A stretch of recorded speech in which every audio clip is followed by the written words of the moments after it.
भारत भी इंडस्ट्री 4.0 को ध्यान में रखते हुए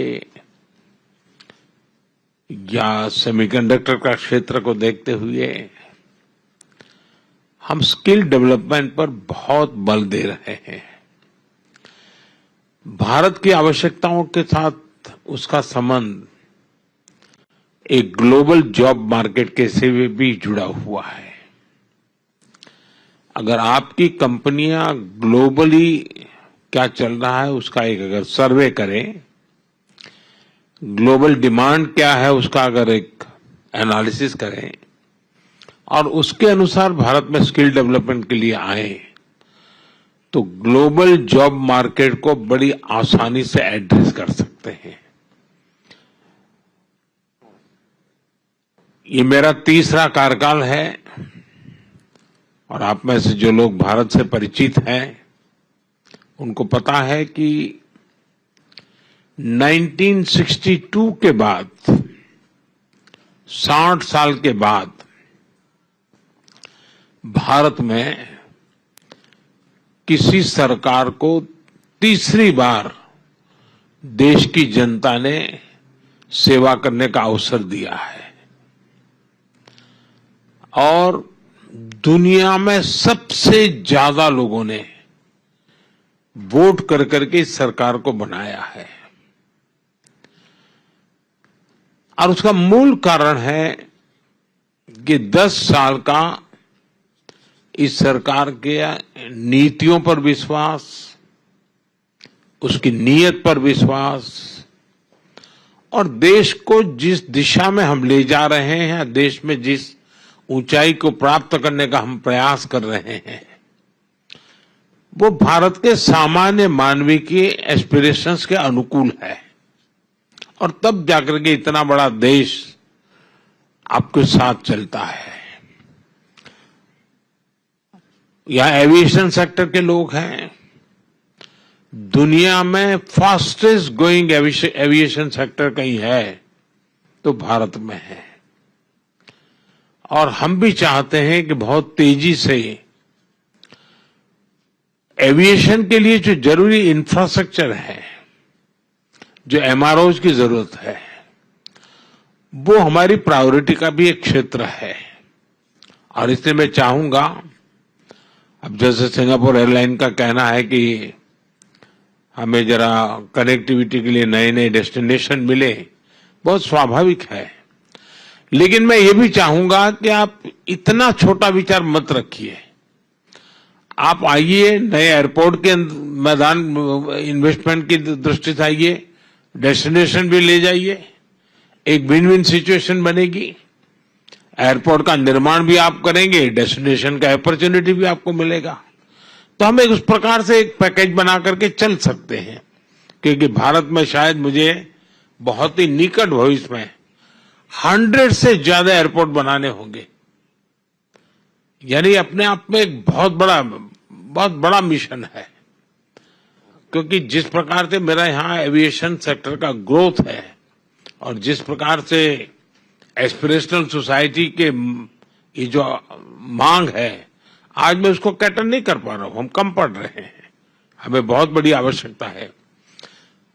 उसी प्रकार से आज खुशी की खबर तो है ही, एयर इंडिया का आपके साथ यहाँ मर्जर होना, ये अपने आप में एक बहुत बड़ा काम हुआ है।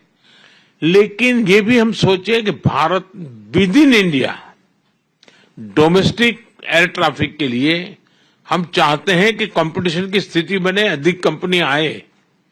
आज वो स्थिति नहीं है, बहुत पूरा स्काई ओपन पड़ा है जी। और मैं चाहूंगा कि आप में से जो कंपनियां उस दिशा में भी आगे आना चाहती हैं तो उसके लिए भी अवकाश है।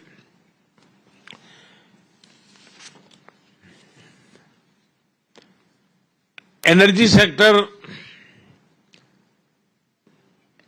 में यहां पर काफी चर्चा हुई, ग्रीन हाइड्रोजन की, अमोनिया की। हमने पूरी दुनिया को एक वादा किया है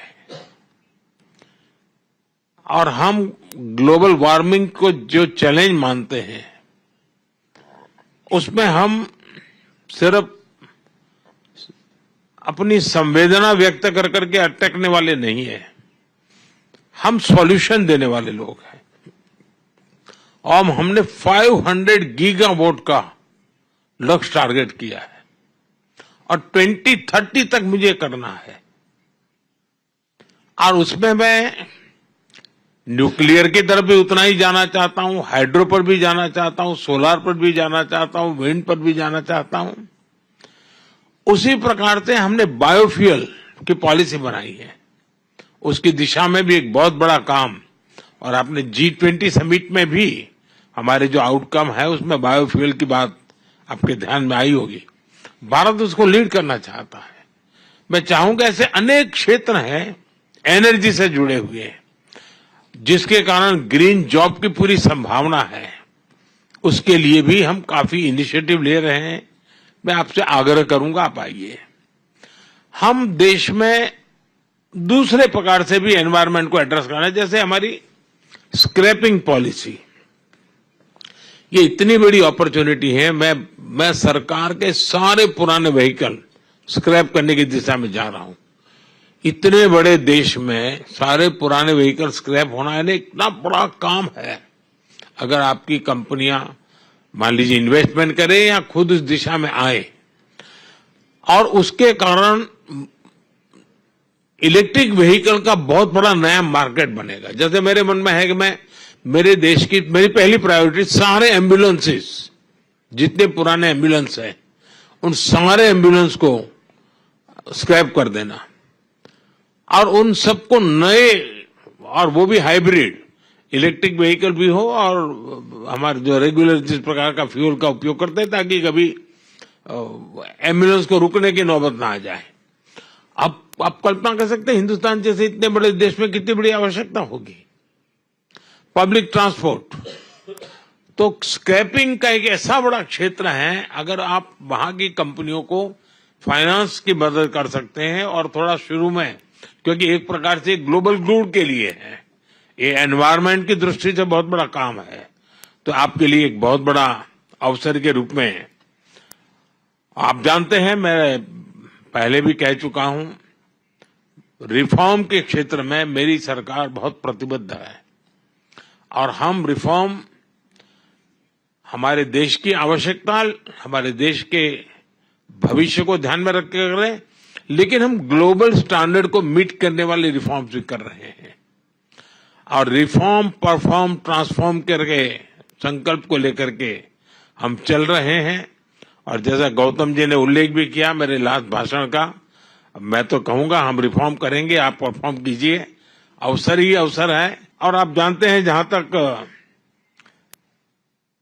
पॉपुलेशन के हिसाब से दुनिया में हमारा जितना है हिस्सा, पहली बार हम उस स्थिति पर पहुंचे हैं कि हमारे पॉपुलेशन का जितना परसेंटेज है उतना ही परसेंटेज, उससे +1 हम ग्लोबल गुड में कंट्रीब्यूट कर रहे हैं।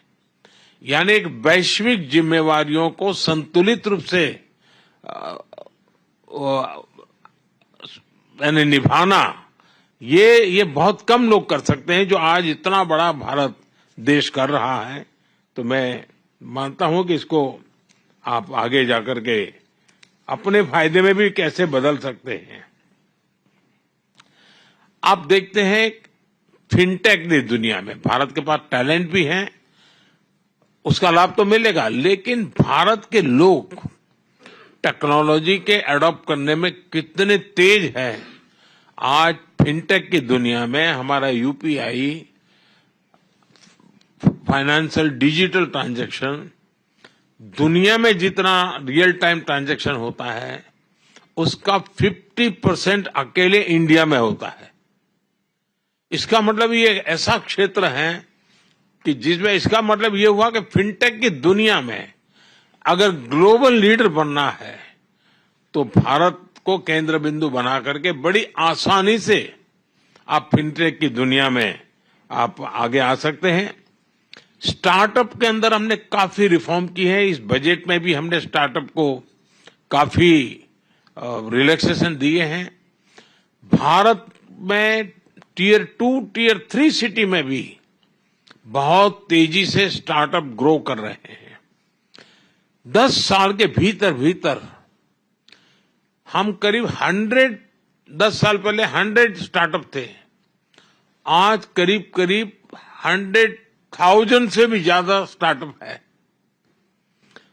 बहुत बड़ी मात्रा में ग्लोबली लोग इन्वेस्ट कर रहे हैं और सक्सेसफुल स्टोरी है कि बहुत बड़ी मात्रा में उसमें से यूनिकॉर्न्स बन रहे हैं। मैं चाहूंगा कि आपके यहाँ जो फाइनेंस के वर्ल्ड से जुड़े हुए लोग हैं, भारत के स्टार्टअप की दुनिया को अगर तराशेंगे तो उनके सामने बहुत बड़ी संभावना है। हम बहुत एग्रेसिवली सेमीकंडक्टर के क्षेत्र में जा रहे हैं। अब तक करीब 5 कंपनियां ऑलरेडी अपना काम शुरू कर चुकी हैं, आगे भी औरों की संभावनाएं हैं और हम पूरी इकोसिस्टम को लाने वाले हैं। हम कोई एक छोटा सा टुकड़ा एक आध हिस्सा करके अटकने वाले नहीं है। भारत के पास टैलेंट है। आज दुनिया में जितने भी चिप्स हैं, अगर उसका राइटिंग का काम है हो रहा है, सब बड़ी कंपनियों के रिसर्च यूनिट वहीं पर है। अब हम चाहते हैं कि हम खुद ही यहाँ पर उस दिशा में आगे बढ़े, तो आपके लिए वो भी एक बहुत बड़ा स्कोप है। भारत में एक स्टेबिलिटी है, पॉलिटिकल स्टेबिलिटी है, लेकिन हम हमारी नीतियों में प्रिडिक्टेबल नीतियां लेकर के चल रहे हैं, लेकिन प्रोग्रेसिव पॉलिसी लेकर के भी चल रहे हैं। हम दुनिया में जो भी संभावना है उन नीतियों को और के लिए काफी ओपन हो, कोई सीक्रेसी और फिर बाद में जाकर के कुछ दूसरा और फिर कोई तीसरी डेफिनेशन, हम उस दिशा में जाने वाले लोगों में से नहीं है। एंड एक ट्रांसपेरेंसी के साथ, पूरे कमिटमेंट के साथ दुनिया के सब लोगों को आ रहे। आज मैं सिंगापुर में इतने बड़े महत्वपूर्ण फोरम में बैठा हूं, तो मैं याद दिलाना चाहता हूं, भारत तो प्रगति कर रहा है, लेकिन भारत में जो सरकार है वो सरकार पिछले 10 साल में जो काम किया है उससे 3 गुना काम इस 5 साल में करने के मिजाज से काम कर रही है। वो विश्वास लेकर के हम कर रहे हैं। अभी मेरी सरकार नहीं हुए है, अंदर सिर्फ हमारे जो नीति निर्णय हुए हैं, शायद दुनिया के किसी देश में 5 साल में जो निर्णय नहीं हो सकते होंगे, वो मेरे 100 डेज में हुए हैं। हमारी स्पीड है, स्केल भी आप कल्पना कर सकते हैं। सिर्फ हमने गरीबों के लिए घर बनाए, 4 करोड़ घर। अब ये यानी कितने सिंगापुर बन जाए, 4 करोड़ घर, यानी ये स्केल है। हमारे यहां करीब 100 सिटीज मेट्रो बनने वाला है। कितना बड़ा कार्बनाइजेशन बहुत तेजी से हो रहा है। बहुत तेजी से हमारे यहाँ ग्रामीण जीवन अर्बनाइजेशन की तरफ। अब अर्बन इंफ्रास्ट्रक्चर एक बहुत बड़ा काम है, नए सिटीज की हमारी जरूरत है, वो एक बहुत बड़ा काम है। यानी मैं कहता हूं कि स्काई इज द लिमिट वाली व्याख्या भी भारत के लिए छोटी पड़ती है, क्योंकि हम तो स्पेस में भी उतना ही काम कर रहे हैं।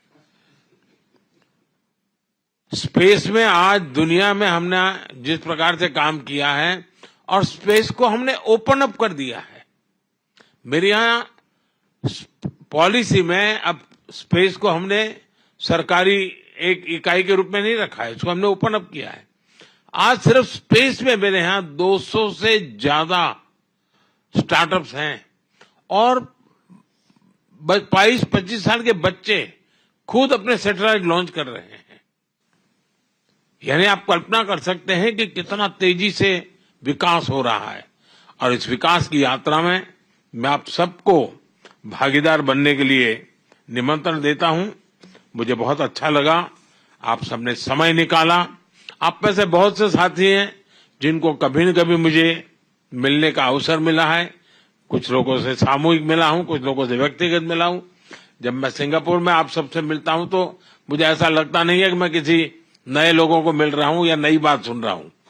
इतना हमारे बीच में, और शायद किसी एक सरकार के साथ इतना निकट ओपन नाता बन जाए, ऐसा बहुत रेयर होता है जो आज मैं देखता हूं कि सिंगापुर के बिजनेस वर्ल्ड का भारत की सरकार के साथ है, ये मेरे लिए सबसे बड़े संतोष की बात है कि आप सबको लग रहा है कहा यार ये सरकार हमारी है, ये सरकार हमारा सुनती है, ये सरकार में हम खुलकर कुछ कह भी सकते हैं। ये नाता जो है वो हमारी सबसे बड़ी पूंजी है और इसलिए मैं आप सबसे आग्रह करूंगा कि अवसर है, अवसर को जाने मत दीजिए और जितने भी नए क्षेत्रों में आप आना चाहते हैं मैं तैयार हूं। कुछ क्षेत्र ऐसे होंगे कि जिसमें शायद हमारे पास नीति नहीं होगी, आप लेकर के आइए, मैं नई नीति बनाने के लिए तैयार हूं। लेकिन भारत संभावनाओं का क्षेत्र है, इन संभावनाओं के क्षेत्र को आप अपने नसीब के लिए उपयोग कीजिए और आपके लिए फिर कभी कोई रुकावट नहीं होगी, ये मैं आपको विश्वास दिलाता हूं। मैं फिर एक बार आप दोनों महाशय यहाँ इस समय निकाल करके आए, मैं आपका भी बहुत बहुत आभार। तो प्रधानमंत्री मोदी की मौजूदगी इस समय सिंगापुर में है और भारतीय टेक्नोलॉजी को पॉइंट आउट करते हुए उन्होंने बहुत सारी बातें कही है। उन्होंने कहा कि एविएशन के क्षेत्र में भारत कैसे तरक्की कर रहा है। इसके साथ ही जो टॉप सीईओज हैं उनसे ये मुलाकात प्रधानमंत्री मोदी की हो रही है और उन्हें इनवाइट किया गया है भारत में निवेश करने के लिए प्रधानमंत्री मोदी द्वारा।